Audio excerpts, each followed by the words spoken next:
This is NewsDesk. Thanks for tuning in. I'm your host, Jason Miller, here with Dr. David Summers, director of the Summers Institute of Foreign Affairs.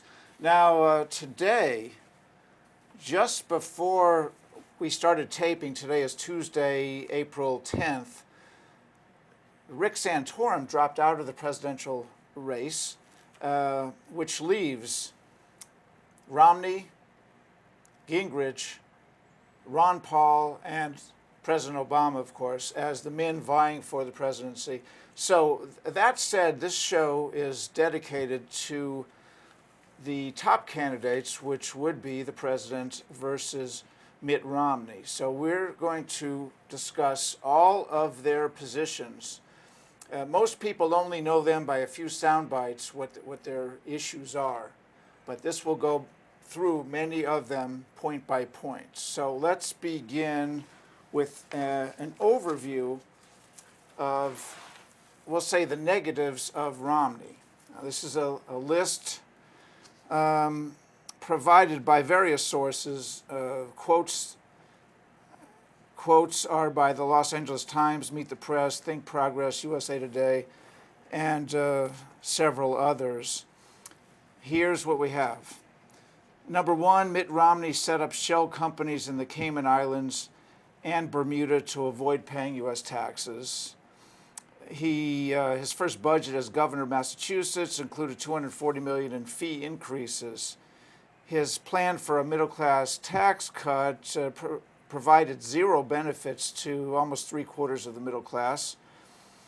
He proposed a $233 billion stimulus package to boost the economy.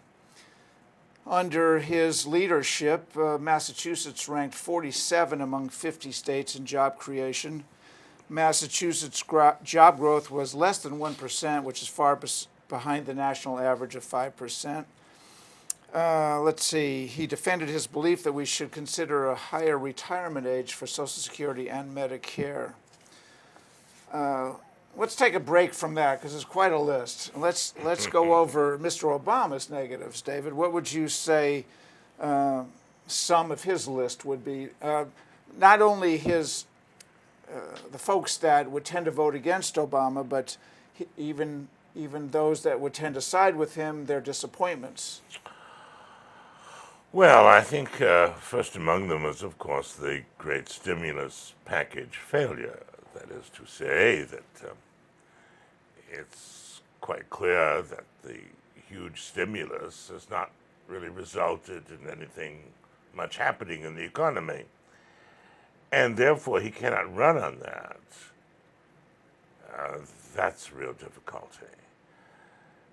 And then, in terms of foreign affairs, he certainly has demonstrated that he is, shall I say, very prone to the idea that negotiation with the world's greatest tyrants is somehow a useful thing.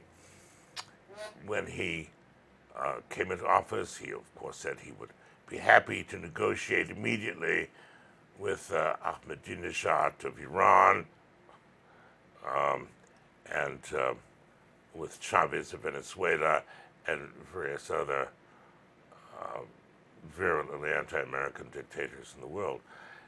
These things never came to pass, and he realized that it was highly unrealistic. Yet he's continued on this path. He even called Assad at one time, the butcher in Syria, a great reformer, political reformer. His foreign affairs record is at best spotty. Okay, well, we'll get to more. Let's go through more of Romney's. We'll switch off between these two guys. Mm-hmm. All right, Romney opposes troop withdrawal from Iraq. That's considered a negative by some. Romney vowed to increase the size of the military by 100,000 troops. Romney says Obama's worst foreign policy mistake is the START treaty, which is considered a modest treaty with Russia to ensure nuclear stability. Romney supports drilling for oil in the Arctic. He supports unlimited coal and oil production. He supports penalties for doctors who perform abortions. He also wants to allow states to opt out of health reform, which would be Obamacare, sorry, and would repeal the broad prohibition against denying coverage to individuals with pre-existing conditions, also a part of Obamacare. So let's go on for some more negatives of Obama. Well, you mentioned negatives for Romney, that he indeed is for large-scale oil and gas drilling in this country and the use of coal and various other of our energy resources in an enhanced way. From the point of view of many, in terms of America's domestic affairs and also even its foreign affairs and security, that's viewed as a positive. That is to say, Romney's view that we should assiduously explore all avenues of energy within this country is something that I think so many people identify with, those who are knowledgeable in the field of energy and those who just want more jobs and more security for the United States in terms of its energy resources. Obama has been very lacking, I think, in pursuing these various energy resources in this country. From his point of view, he has, I think, been prudent because he didn't want to have any environmental damage. All right, fair enough. Now, so what we'll do is now we're going to go point by point. Most people, they only hear little bits and pieces of what is considered pluses and minuses of the various candidates. Mm-hmm. But this is going to be step by step on each of the main issues that are considered important issues facing the country. This is from procon.org, by the way. All right, let's start with abortion. It would seem to be fairly unimportant as far as a president. It seems to be more of a state issue, but whatever. On abortion, should abortion remain legal option in America? Obama is pro. This from one of his speeches. I am committed to protecting this constitutional right. Mr. Romney on abortion is now not clearly pro or con, so he hasn't really said which way. A quote from him is the Supreme Court should reverse Roe versus Wade and send back to the states the responsibility for deciding whether it's legal or not. So he wants to pass it off to the states. Mm-hmm. Should parental consent be required for pregnant minors to have abortions? Obama is likewise not clearly pro or con. I oppose spousal notification or consent to obtain an abortion. Mr. Romney takes the con position. We support a human life amendment to the Constitution, and we endorse legislation to make it clear that the 14th Amendment's protections apply to unborn children.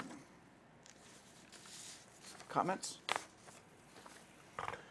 Well, I think both will move a little bit on this issue. They will modify their positions somewhat. Really, most legal scholars really think that Roe v. Wade is bad law. Yes, it's bad law. However, on the basis of precedence, it's been there for quite some time.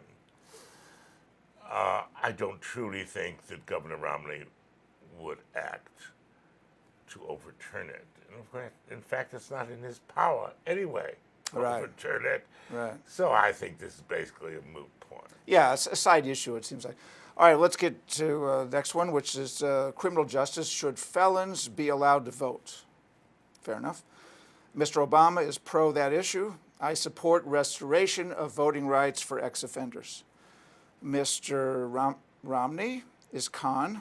I think people who committed violent crimes should not be allowed to vote again. So there's a clear distinction on those two. Next, criminal justice. Also, should nonviolent drug users be jailed? Mr. Obama is not clearly pro or con. And Mr. Romney, nothing has been said. There's no Right. quotes whatsoever. I think we can expect these positions. Mr. Romney, I don't think is going to comment on it particularly. And for violent criminals, the tradition in this country is that they indeed have lost their right to vote. Okay. Next, on Cuba. Oh, yeah. Should the U.S. continue to support the embargo against Cuba? Mr. Obama is pro. We are prepared to show flexibility and not be stuck in a Cold War mentality. On the other hand, we have to see a signal back from the Cuban government that is following through on releasing political prisoners, on providing people their basic human rights. So he is pro the embargo, and for political reasons, because of the state of Florida, it's not surprising that Romney feels the same way. He's pro also. I think it is a little, however, unfair to say that Mr. Obama is pro the embargo. He's done everything in his power to limit the effectiveness of the embargo. He's tried in every which way to poke holes in it as far as the executive authority will allow him to do that, because we already have a law on the books about it. I think he would very much like to get rid of the embargo because he believes, and that's quite reasonable, it's not necessarily even a left-right position, he believes that greater interface between the United States and its people and Cuba and its people will bring about a better regime in Havana, and that may indeed be the case. All right. But now we are hamstrung at this point because all we're doing here is discussing what they have said, Sure. what they've said in their speeches. Now, whether they follow through, whether they go back on what they say, Right. It's like party platform. Yeah, exactly. So that's where we're at. So they're both the same position on Cuba, More or less. more or less. Next is the death penalty. Should the death penalty remain a legal option in America? All right. They both are pro on this. Mr. Obama, while the evidence tells me the death penalty does little to deter crime, I believe there are some crimes that go beyond the pale. And Mr. Romney, Governor Romney, has been a consistent supporter and advocate of the death penalty for convicted killers. Right. All I right. think probably on this issue also, Mr. Romney is a bit stronger than Mr. Obama. But they both have basically the same political point of view on it. All right.